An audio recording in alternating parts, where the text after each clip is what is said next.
Welcome back to the Apatros review. In this episode, Diary of a Cannibal, directed by Ulli Lommel in the year 2007. Hi there, welcome back to the Apatros review. I'm your host, Milo Sipka, and join me as I take you on a ride through the wild world of science fiction action horror. All from my personal DVD collection, about 1,200 DVDs, plus a few Blu-rays, videotapes, TV shows, video games, whatever. A few books. Now in this episode, this is the first of a occasional episode I'll do, called Arthouse Atrocities. Basically, I get a film that's pretty much either purely Arthouse circuit, films that either have a very low opinion or a film that's gained a lot of acclaim, but turns out to be actually pretty much a really bad film. Now, most of these will be films directed by a certain filmmaker called Ulli Lommel, who was a German New Wave legend in the 1970s and 80s, moved to America, and basically after the millennium, made some really awful, ultra-cheap serial killer films. Now, this film I'm reviewing is called Diary of a Cannibal, also known in some places Cannibal. It was a direct-to-video film, came out on the 14th of April 2007. Now, it was released in Australia on DVD first by now defunct rental label Peacock Films, and then on a cheap $2 DVD by Flashback Entertainment. Now, there has been a long-standing misconception amongst a certain bunch of cinema-goers and movie fans that if a movie has plenty of slow, pretentious dialogue or discussions that don't serve any purpose other than to be a vain attempt by talentless filmmakers to show that they think the moviegoers want to sit in a cinema or on their living room couch and watch this sort of pseudo-intellectualism, then the film must be something of high value. Well, we normal movie fans don't agree with that type of thinking. This review is part of a special series of reviews that I will do occasionally that focus on the crimes against cinema that certain filmmakers who are so full of their pretentiousness have made in order to fulfill their own stupid desires. I'm not going to knock you viewers if you like such films. Every film in the history of the profession has their fair share of fans, but I will tell you why these films are just plain pointless and therefore useless. And this series of reviews will be occasional. Now, Diary of a Cannibal is a card-carrying member of the massive amount of cheap genre films made by Ulli Lommel.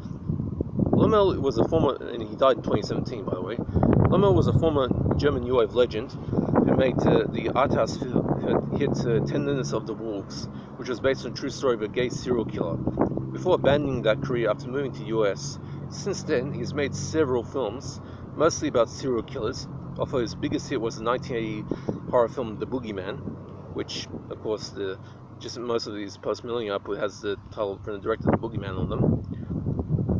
And although there was one exception in the 80s, a brainless film called The Identified Flying Object, about a robot helicopter mind control powers in the windshield.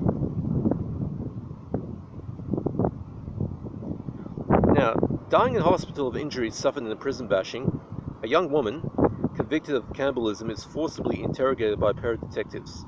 She reveals to them, and this is all in flashback, how she met a boyfriend, who was secretly suicidal, on the internet.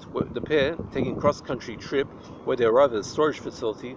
There he tells her to kill him and eat his organs as an act of love, which she pretty much does. Diary of a Cannibal was one of the films Lommel made as part of his Hollywood House of Horror filmmaking group. One of a staggering number of serial killer-themed films, 17 such films in less than half a decade, made in such a short time. Like most of them, Lommel takes a true story and makes it into an abstract film.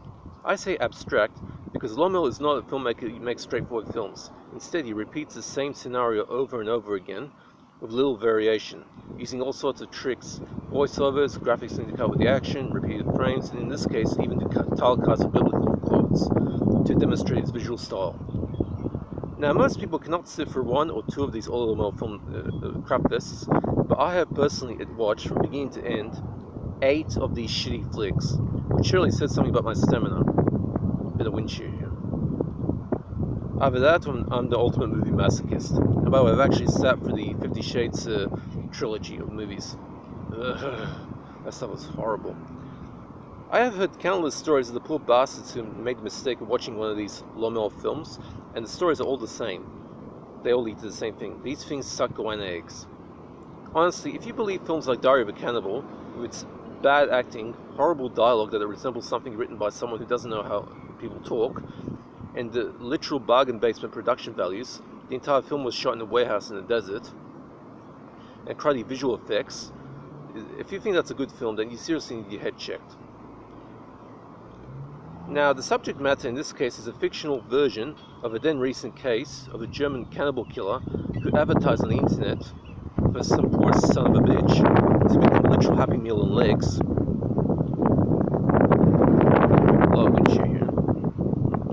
And it's pretty grim. But the way Lommel tells it, a young woman kills a lover and eats his flesh on his orders as an act of love. It's as atrocious as it looks. Although very windy day today. Although in saying that, it strangely manages to make you wonder how far someone will go for love. Lommel milks the concept for all the impact he can get, and you can't get much impact out of this. The ending with the girl dying after telling a story, with the two detectives walking away arguing about whether she was right, and doing so will get under your skin. Despite the bottom of the barrel nature of the film, the acting is interesting to watch. Lommel gets some of his regular cast doing their thing with a very clean, cheap efficiency for this kind of project. Gillian Swanson, who plays the woman who kills a lover, makes a strangely sympathetic heroine, despite the viewer knowing exactly what she'll do. I give this film a D-. It's atrocious. Now, if you want to find it was really like most of all Lommel's post-millennial films. It was released through Peacock Films, which is a rental label. Really, I mean, I've never seen sell-through versions of this label. Peacock Films started in the VHS era in the 90s and pretty much went